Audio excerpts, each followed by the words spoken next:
কোমলমতি ছাত্রছাত্রীদের গুলি বর্ষণে হত্যা করে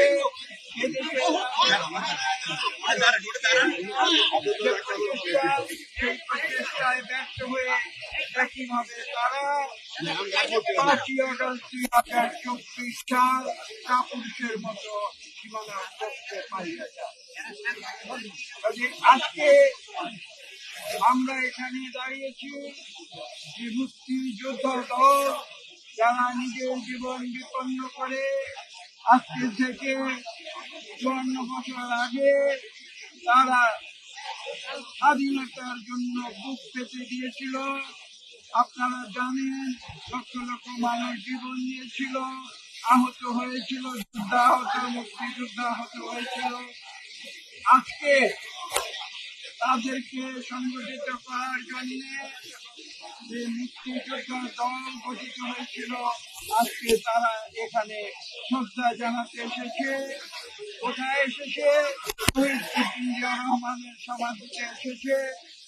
যেই জিয়াউর রহমান ঘোষণা দিয়েছিলেন, কি ঘোষণা দিয়েছিলেন? তিনি স্বাধীন বাংলাদেশের ঘোষণা দিয়েছিলেন। তিনি কি বলেছিলেন? যে I do hereby declare the independence of Bangladesh।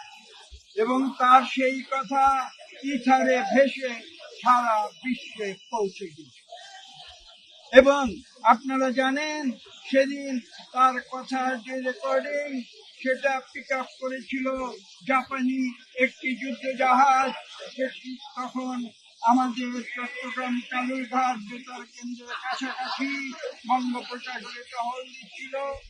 এবং আপনারা এটাও জানেন যে কালুরঘাটে যে রেডিও ট্রান্সমিটারটি ছিল, সেটি ছিল অত্যন্ত দুর্বল, আজকের হিসেবে মাত্র 5 কিলোওয়াট একটি ট্রান্সমিটার।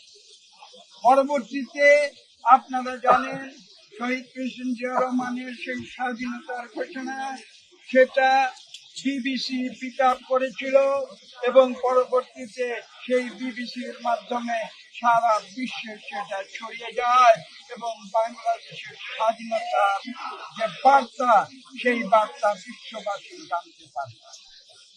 এবং আজকে সেই কথা মনে করে আমাদের স্পষ্ট ভাষায় বলে দিতে হবে, স্বাধীনতার জন্য যারা যুদ্ধ করেছে, যারা জীবন দিয়েছে এবং যার স্বাধীনতা ঘোষণার আহ্বানে তারা সমস্ত বাধা বিপত্তি ত্যাগ করে নিজের জীবন যৌবনের মায়া ত্যাগ করে মুক্তিযুদ্ধে ঝাঁপিয়ে পড়েছিল, সেই মুক্তিযোদ্ধারা হচ্ছে বাংলাদেশের শ্রেষ্ঠ সন্তান।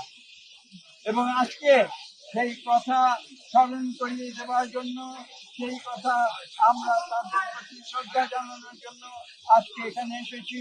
মুক্তিযোদ্ধা দলের পক্ষ হয়ে এখানে শহীদ প্রেসিডেন্ট জিয়াউর রহমানের প্রতি শ্রদ্ধা জানানোর জন্য, যিনি শুধু স্বাধীনতার ঘোষণা দেননি, আপনারা জানেন তিনি স্বাধীনতার মুক্তিযুদ্ধের যে সর্বোচ্চ সম্মান বীর উত্তম, সেই বীর উত্তম উপাধিতে বাংলাদেশের মানুষ তাকে ভূষিত করেছিল। এবং 75-এ একদলীয় শাসনের পরে পুনরায় সিপাহী জনতার বিপ্লবের মাধ্যমে এই দেশের মানুষ পুনরায় শহীদ প্রেসিডেন্ট জিয়াউর রহমানকে আহ্বান জানিয়েছিল এই দেশ পরিচালনার দায়িত্বভার গ্রহণ করার জন্য। এবং তার পরবর্তী মাত্র 3.5 বছরে আপনারা দেখেছেন বাংলাদেশের সেই যে পার্সেন্টেজ, বাংলাদেশের চিত্র সম্পূর্ণ পরিবর্তিত করে বাংলাদেশকে একটি সাকসেস কেস হিসাবে সারা বিশ্বে তিনি আজকে আমরা সেই নেতার প্রতি আমরা শ্রদ্ধা জানাই, স্বাধীনতার ঘোষকের প্রতি আমরা শ্রদ্ধা জানাই। ভাই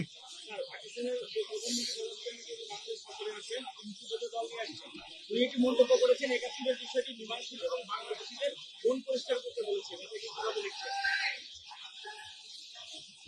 আমি জানি না তিনি কি বলেছেন। তার কথা সম্বন্ধে যদি আপনি কিছু ব্যাখ্যা চান, যিনি এই কথা বলেছেন তাকে আপনার আমি স্পষ্ট ভাষায় বলে দিচ্ছি, বাংলাদেশের মানুষ তারা স্বাধীনতা ঘোষণা করেছিল দুটি মূল উদ্দেশ্যে। তার প্রথমটি হচ্ছে গণতন্ত্র, তার দ্বিতীয়টি হচ্ছে বাংলাদেশের দরিদ্র মানুষের অর্থনৈতিক মুক্তি।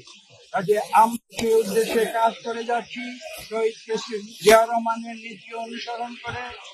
পরবর্তীতে দেশনেত্রী বেগম খালেদা জিয়ার যে প্রদর্শিত আপসহীন রাজনীতি, সেই রাজনীতি অনুসরণ করে এবং সর্বশেষ আমাদের ভারপ্রাপ্ত চেয়ারম্যান লন্ডন থেকে বিগত প্রায় 1 দশক ধরে যেভাবে বাংলাদেশ থেকে আওয়ামী স্বৈরাচার উৎখাতের জন্য আমাদেরকে দিক নির্দেশনা দিয়েছেন। আমরা জীবন দিয়েছি, মামলা মোকদ্দমা খেয়েছি, খুন হয়েছে আওয়ামী লীগের অত্যাচারে। আমরা তার দিক নির্দেশনায়, তার নির্দেশে আমরা সেই দীর্ঘ 15 বছর ধরে দেশনেত্রী বেগম খালেদা জিয়ার নির্দেশনায়, আমাদের ভারপ্রাপ্ত চেয়ারম্যান জনাব তারেক রহমানের নির্দেশনায় আমরা আন্দোলন করে গিয়েছি। যে আন্দোলন আজকে থেকে 1 বছর আগে তার চূড়ান্ত পর্যায়ে ছাত্র জনতা যখন সেই আন্দোলনে যোগ দেয়, তাদের বৈষম্য বিরোধী আন্দোলন এক পর্যায়ে গিয়ে এই দেশ থেকে স্বৈরাচার অপসারণ, হাসিনা বিদায় আন্দোলনের রূপ নেয়, যার চূড়ান্ত পরিণতি হয়েছিল 5ই আগস্ট। আমি একটু আগে বলেছি, স্বৈরাচারী সরকার পালিয়ে যেতে বাধ্য হয়েছিল।